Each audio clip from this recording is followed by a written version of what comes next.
And we begin tonight in Kenya, where the votes are being counted after Monday's historic presidential election. With more than half of the ballots counted, Uhuru Kenyatta is leading by a wide margin over Prime Minister Raila Odinga.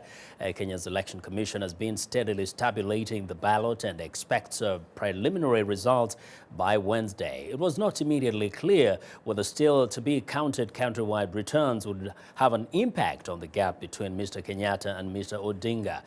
VOA's East Africa correspondent Gabe Joselow reports from Nairobi. Voters began lining up in the early morning hours at this polling station in Gatundu. Huge turnout across the country overwhelmed polling stations, and many, like Lucas Nganga, waited hours to vote. This is the first election after the inauguration of the new constitution. And this is where the democracy is going to work, because it's a majority that's going to decide for the next government. With the new constitution in effect since 2010, Kenyans are, for the first time, voting for new elected positions, including senators, governors, and women's representatives. But the main focus is on the presidential race. Presidential candidate Uhuru Kenyatta voted in Gatundu Monday. Mr. Kenyatta is facing charges at the International Criminal Court that he helped organize the violence that erupted after the last election in 2007. He said this election should be about peace. Kenya will be there after this election, and it is for all of us to understand that, and to understand that peace and our unity as a nation is the most important and critical aspect.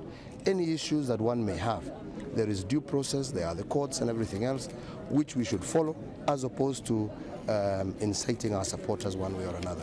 In Nairobi, another presidential candidate, Prime Minister Raila Odinga, also cast his ballot.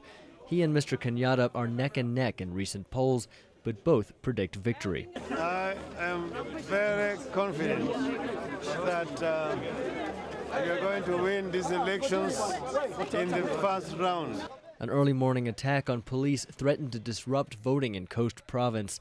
Several police officers were killed in the violence, blamed on a separatist organization that has boycotted the vote. Now the vote count is underway at the National Election Center in Nairobi. The results are being sent in from polling stations around the country and are being tabulated here. When all the votes are in, a winner will be announced. If no candidate in the presidential race gets more than 50% of the vote, it will go to a runoff scheduled for April. Gabe Joselow, VOA News, Nairobi.